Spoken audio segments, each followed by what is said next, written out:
I'm going to talk to you guys about streaming software, which one you should be using, which one you're going to get the best results from. Depending on the level you're at, there might be one that works better or worse for you. Now, why do we need a streaming software in the first place? Well, I work with a guy called James. You know who you are. Now, James wanted to stream in 4K and he wanted to do it out of a high-end video camera, like the one I'm using now. It's called the Sony FX3. It has a ton of data. It's not just like a 4K webcam. It's like literally a cinema camera. So when you plug in a cinema camera straight into the YouTube streaming tool on youtube.com via a capture card, you're sending a lot of data straight to YouTube. And what happens is if you try and send a 4K output out there to YouTube from a camera like that, with a limited internet speed, it crashes. It doesn't work. Okay. What happens is normally the stream starts off okay, and then eventually it goes to hell in a handbag, as I think my dad would say, hell in a hand, and it will crash, right? It won't last. So what a streaming software does is it puts like a limiter in between the camera and your streaming platform, whether that's YouTube or Kick or Twitch or LinkedIn or anywhere else, really. You have to find some way of encoding and limiting the data. And that's what these things do. So we're going to talk about the different options. Some are free, some are paid. I don't make any money from any of these. These are just options for you. They have their own benefits and disadvantages. So the first one we're going to look at is OBS, and I've been using OBS for the last 10 years. OBS does everything. It is essentially like the Windows of streaming software. So if the other ones are like Mac, OBS is like Windows, right? It means it's so customizable. There's a plugin for everything. It does everything. I've used this for like broadcast sports going out to Sky TV. I've used this for YouTube streaming from entire live crews in the back of pickup trucks in Mexico. I've used this all over the world for all sorts of different reasons, and it just works. Okay. Now, the downside of OBS is that it can be quite difficult to set it up. It's not like easy. It's not like your beginner tool. You can get a good stream with a little bit of work and a couple of YouTube videos and maybe an hour of effort. But, to get those extra features, it can be a bit more complicated. The benefit of it is the plugins. Like basically, if you want to do something with OBS, the chances are somebody else has built that plugin. Like let's say you want audio waveforms for your music. There's a plugin for that. Let's say that you want to have like liquid transitions between your different scenes and different setups. There's a plugin for that. There's going to be a plugin basically for anything you can think of in OBS. It's a great tool. It's just not targeted towards like that kind of beginner vibe. It's not like an intuitive software. It's more of a technical software. So let's move on to something that is a little bit more intuitive, but has its own downsides. Okay. The next one we're going to look at is Streamlabs. Now, Streamlabs is actually built on OBS, right? OBS is an open source software. Streamlabs came along and they built a new version of OBS with the intention that it would be easier to use.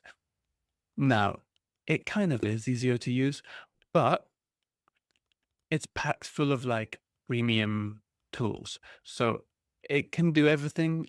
Yeah, it does everything basically that OBS does. It doesn't allow the same extent of plugins, although you can, get them in there. But essentially what Streamlabs is like, okay, we're going to make it easy, but you're going to pay. So I think it's something like 20 quid a month. And the benefit of that, and actually, by the way, I'm using Streamlabs right now for this stream. Like if I bring this on screen, you can see this is Streamlabs, right? That's what I'm using. It works really well. The reason I like it is because it makes it really easy to customize your stream. Like everything just kind of works. You pay 20 quid a month or something like that. And then I can do transitions, I can do effects, I can get my little ticker up here on the top. There's all sorts of different things that I can do just because I've got this subscription. It has like apps on the side. So like if you look here, there's all these apps that you can install, like a clipping app. There's also like other software that comes in the bundle for podcasting and webinars and all that kind of stuff. It just has it. So you get a lot for your money. It's only like 20 quid a month or something like that. It's really good. But a lot of people don't want to pay 20 quid a month. I get that.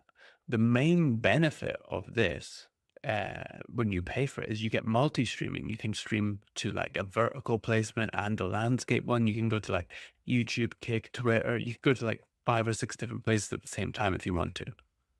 So that is Streamlabs. That's how that works. Now, what we're going to look at next, can we refresh our chat? Okay, what we're going to look at next is Meld. Meld Studio is brand new on the scene. Well, that's not true. It's been out for like, I don't know, it's been getting more popular over the last year. Meld Studio is unreal, right? It's free for a start. And not only is it free, but it has some amazing like built-in features that you just would not expect. So for example, if we look here, these transitions that you're seeing on screen right now, these are all like intuitively built-in transitions. All you actually have to do to like have these transitions working is make sure that the same camera elements are running through the same scenes. And rather than just cutting between them, it will actually just like do these fluid transitions, which you can turn on and off and you can change them and blah, blah, blah. Now you'll also notice on Meld, up in the top right-hand corner here, we have multiple outputs running.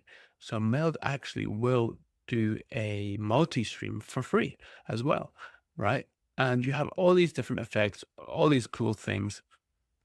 It's incredibly easy to set up.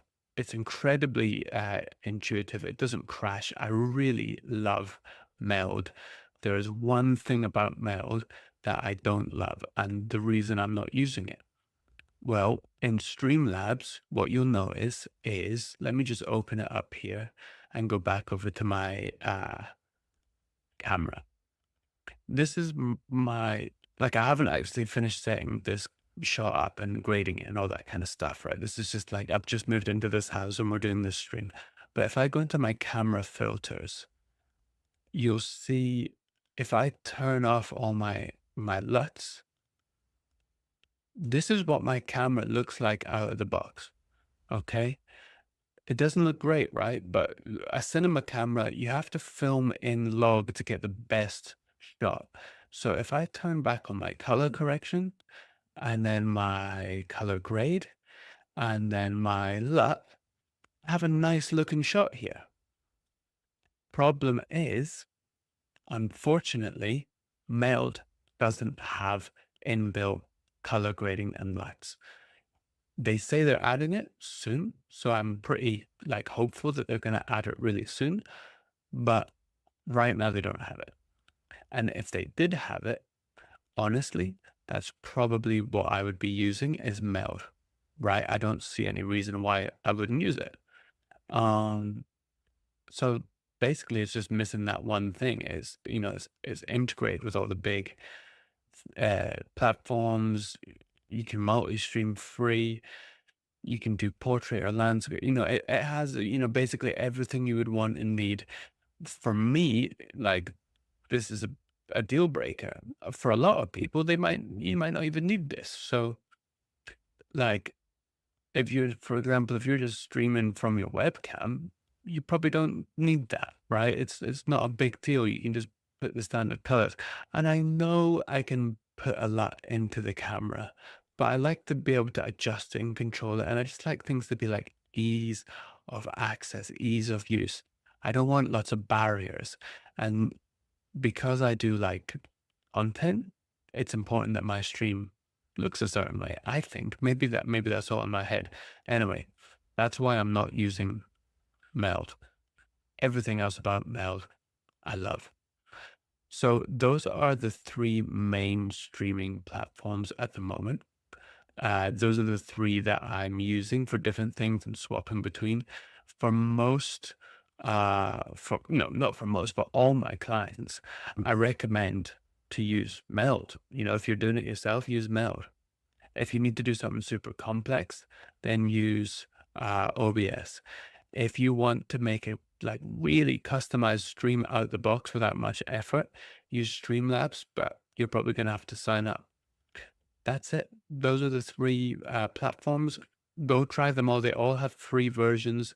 Download them, play around. You're probably not going to like OBS because it seems complicated, but if you're techie, you're going to love it. Like I said before, like Meld and Streamlabs are like the Mac of the streaming world, and like OBS is more like the PC. That makes sense. Anyway, that is today's stream. I hope it was helpful. If it was, hit like and hit subscribe and leave comments and share, and I will see you